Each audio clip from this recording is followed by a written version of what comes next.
राजस्थान के सामाजिक और राजनीतिक परिवेश में महिलाओं की बहुत महत्वपूर्ण भूमिका रही है।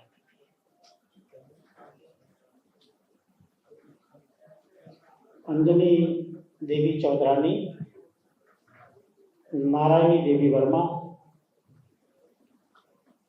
जानकी देवी बजाज, हाड़ी रानी, रानी कर्णावती और रानी पद्मावती, अन्नादाई, और अगर समकालीन समय की बात करें तो अमृता देवी।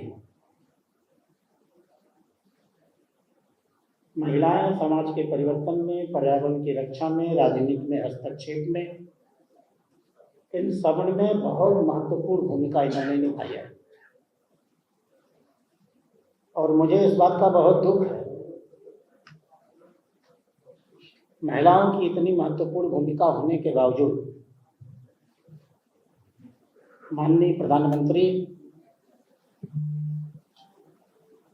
जब नारी शक्ति वंदन अधिनियम में एक संशोधन अधिनियम लेकर के आए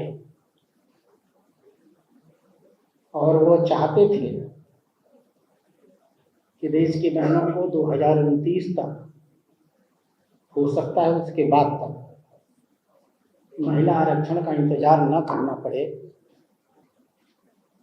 जल्दी से जल्दी उनको आरक्षण दे दिया जाए, तो कांग्रेस पार्टी ने और कांग्रेस पार्टी के सहयोगी दलों ने इसके रास्ते में हर प्रकार के रोड़े अटकाए। पार्लियामेंट में हमारा बहुमत था, लेकिन इस संशोधन अधिनियम को पारित करने के लिए 2/3 सांसदों के सहयोग की जरूरत होती है। उन्होंने षड्यंत्र पूर्वक ये सुनिश्चित किया कि हम इस संशोधन अधिनियम को पारित न करा पाए। माननीय प्रधानमंत्री इससे न तो हतोत्साहित हुए हैं, न उनके चेहरे पर कोई सिकन है और न ही उनके आत्मविश्वास में कोई कमी है। हमने तय किया है, महिलाओं का आरक्षण हमारा सैद्धांतिक विषय है। हम ये मानते हैं कि देश के विकास की कल्पना और देश के परिपक्व राजनीति की कल्पना महिलाओं के सहयोग के बिना नहीं की जा सकती। इसलिए कांग्रेस पार्टी और उसके सहयोगी चाहे जितना भी अवरोध उपस्थित करना हो कर लें। हम जल्दी से जल्दी लोकसभा और विधानसभाओं में महिलाओं का आरक्षण व्यवहारिक धरातल पर लागू करके रहेंगे। भाजपा विरोधी शक्तियों के इस महिला विरोधी आचरण की हम घोर निंदा करते हैं। इस संक्षिप्त विषय के बाद आप जो भी प्रश्न जिस भी संदर्भ में पूछना चाहें एक एक करके पूछेंगे तो मैं जवाब देने की स्थिति में एक करके आप लोगों को तय करना पड़ेगा।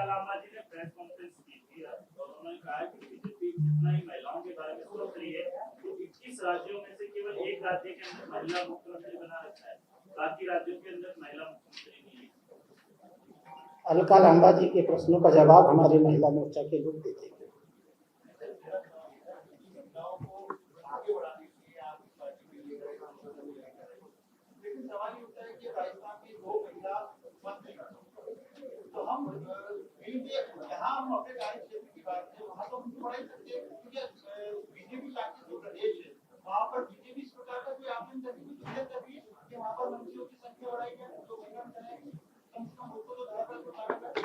देखिए, परिवर्तन के दौर की एक प्रक्रिया होती है।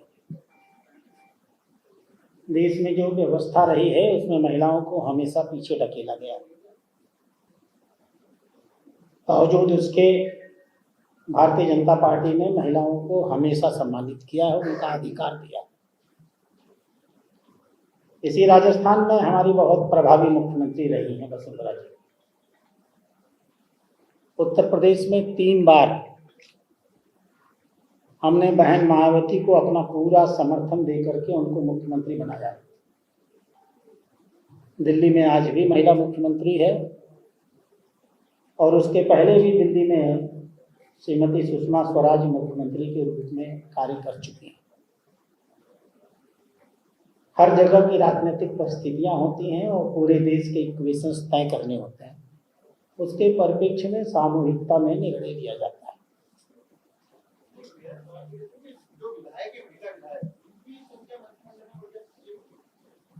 मंत्रिमंडल का परिवर्तन, उसका विस्तार, उसका मूल्यांकन, ये सब सतत चलने वाली प्रक्रिया है। लेकिन आपको याद रखना होगा कि हमने एक बहुत प्रभावी बहन को अपने इस प्रदेश का उप मुख्यमंत्री बना करके राजस्थान के नागरिकों को दिया है। पहले मुख्यमंत्री दिया था और अब श्रीमती दिया कुमारी जी हमारी उप मुख्यमंत्री। वसुंधरा राजे आपके मुख्यमंत्री भी रही है और अभी स्थिति है कि पिछले कुछ दिनों से देखा जा रहा है, कभी उनका कोई लेटर वायरल कर दिया जाता है, कभी उनके बयान को तोड़ मरोड़ से प्रस्तुत किया जाता है, ऐसा दिखाया जा रहा है, बड़ा बेबस उनको जताया जा रहा है। ऐसा क्यों हो रहा है? आप नारी शक्ति मंदिर की बात कर रहे हैं। यही तो समस्या है ना, नारी के सामने आप बेबस शब्द अपने आप जोड़ देते हैं। अब वसुंधरा जी को बेबस शब्द का प्रयोग करिएगा तब तो लोग हंसने लगेंगे। वो महिला सशक्तिकरण की एक जीवंत प्रतीक है। कांग्रेस पार्टी और कांग्रेस पार्टी के लोग इस प्रकार के षड्यंत्रों के लिए जाने जाते हैं और श्रीमती वसुंधरा राजे जी ने खुलकर इस बात को आप लोगों के बीच में कहा है और राजस्थान के प्रशासनिक हलके को भी निर्देश दिया है और उस पर कार्यवाही चल रही है। भारतीय जनता पार्टी उनके साथ ये जो नकली पत्र सामने आया है उसको बहुत गंभीरता से लेती है और जिस भी किसी ने इस काम को किया है वो कितना भी प्रभावी किसी और दल में क्यों न हो, उसे चिन्हित किया जाएगा और उसके विरुद्ध कड़ी से कड़ी कार्रवाई की जाएगी। सर, राजनीतिक विश्लेषकों का कहना है कि भारतीय जनता पार्टी को पहले से ही पता था कि संशोधन विधेयक पास नहीं होगा लोकसभा में या संसद में, लेकिन उसके बावजूद इसको लाया गया क्योंकि वो प्रचार करते हैं कांग्रेस और अन्य विपक्षी पार्टियों के खिलाफ कि एक महिला विरोधी पार्टी है।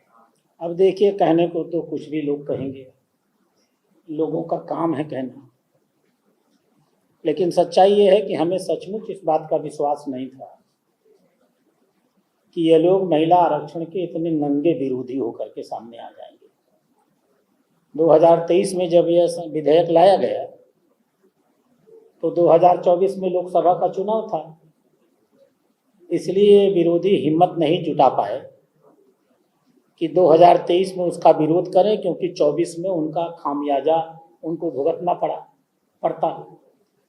इसलिए वो मन महसूस के इस विधेयक के साथ खड़े हो गए।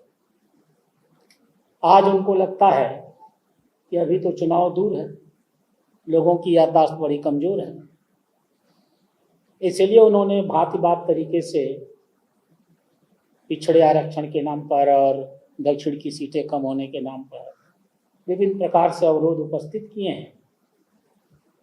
महिलाएं इस देश की पूरी तरह सन्नद्ध हैं और जान रही हैं कि कांग्रेस का सामने दिखने वाला चेहरा क्या है और अंदरूनी चेहरा क्या है। समय आने पर हमारी महिलाएं उनको ठीक से जवाब देंगी। सवाल ये है कि क्या सत्ता आसीन पार्टी की उल्टी गिनती शुरू हो गई? क्या पहली बार ऐसा इतिहास में देखा जा रहा है जब दोनों जगह सत्ता में आसीन उसके बावजूद भी सड़क पे उतर रहे हैं? तो क्या नहीं, आप गलत तरीके से देख पा रहे हैं, क्या है? आप गलत तरीके से देख रहे हैं। संशोधन अधिनियम 2/3 बहुमत से पारित होता है। यह कोई एक नॉर्मल कानून नहीं था जो 50-50 के आधार पर पास हो जाए। तो ये तो सबको मालूम है कि हमारे पास 2/3 बहुमत नहीं है। इसलिए उल्टी और सीधी गिनती का कोई तो इसमें प्रश्न हुआ नहीं। हम ये मानते थे कि ये दल जैसे 2023 में महिलाओं के साथ खड़े होने का नाटक कर रहे थे, नाटक ही सही, इस बार भी वो जारू रखेंगे। लेकिन अब जब उनको सामने से दिख रहा है कि महिला आरक्षण अब तो होके रहेगा, तो वो अपने आप को उन्होंने बेनकाब कर लिया, इसके विरोध में सामने आ गए। और रही सत्ता की गिनती की बात, तो आपसे अधिक जनता के बारे में कौन जानता है।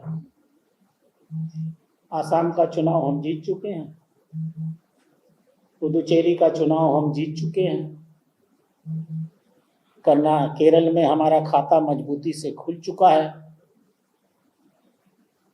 बंगाल का पहला फेज हम जीत चुके हैं,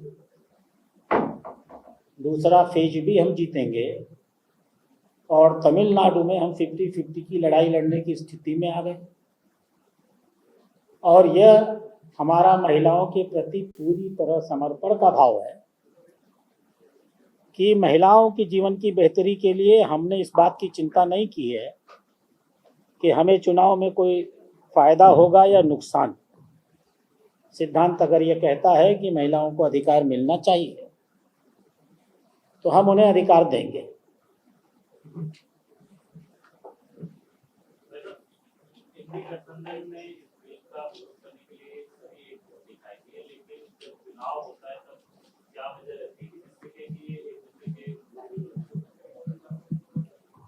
अब देखिए क्या है ना, शेर हो, बकरी हो, लोमड़ी हो, गिरगिट हो, चूहा हो, बिल्ली हो, कुत्ता हो, जब बाढ़ आती है तो बंधे पे सब इकट्ठे खड़े हो जाते हैं। बाढ़ हट जाती है तो फिर आपस में लड़ने लगते हैं। तो आज उन्हें ये लग रहा था कि ये महिलाओं आरक्षण के बाद भाजपा की एक बहुत बड़ी बाढ़ आने वाली है, इसलिए ये सारे विरोधी इंदी ठगबंधन के नाम पर आप गठबंधन कह रहे हैं। गठबंधन होता तो संसद के अंदर भी दिखता, संसद के बाहर भी दिखता। तो वो तो गठबंधन है नहीं, वो तो ठगबंधन है। इस नाते वो लड़ेंगे। अभी बंगाल में वो लड़ रहे हैं, ममता बनर्जी अलग हैं, कांग्रेस अलग है। अभी वो केरल में लड़ करके आए हैं, सीपीएम अलग है और कांग्रेस अलग है। इस नाते यह इनका कोई भी गठबंधन नहीं है। यह सिर्फ नरेंद्र मोदी जी को हराने के लिए पराजित मन के लोगों के द्वारा इकट्ठा किया गया समुच्चय है, जिनके अंदर कोई सकारात्मकता नहीं है, देश के प्रति कोई सोच नहीं है, राजनीति की कोई समझ नहीं है। इनमें से अधिकांश परिवारवादी पार्टियां हैं। आप सबके नाम देख डालिए। अपनी पार्टी के भीतर तो वो गठबंधन अपने कार्यकर्ताओं से कर ही नहीं पाए। कांग्रेस भी परिवारवादी, टीएमसी भी परिवारवादी, जनता दल, लोक दल भी, क्या नाम है इसका, राष्ट्रीय जनता दल भी परिवारवादी, समाजवादी पार्टी भी परिवारवादी, डीएमके भी परिवारवादी, एनसीपी भी परिवारवादी, शिवसेना भी परिवारवादी। तो ये प्रश्न आप लोग के मन में क्यों नहीं आता कि ये सारे परिवारवादी लोग, अब उन्हें धीमे धीमे लगने लगा है कि अब उनकी परिवार की सत्ता इस देश में अब नहीं रह पाएगी। धीमे धीमे सभी जगहों से वो समाप्त हो रहे हैं। तो अपने पारिवारिक स्वार्थ की रचना करने के लिए इकट्ठे हो गए हैं। एक आज चुनाव हो जाएगा, उसके बाद जनता इन सबको देश के राजनीतिक मैप से खत्म कर देगी।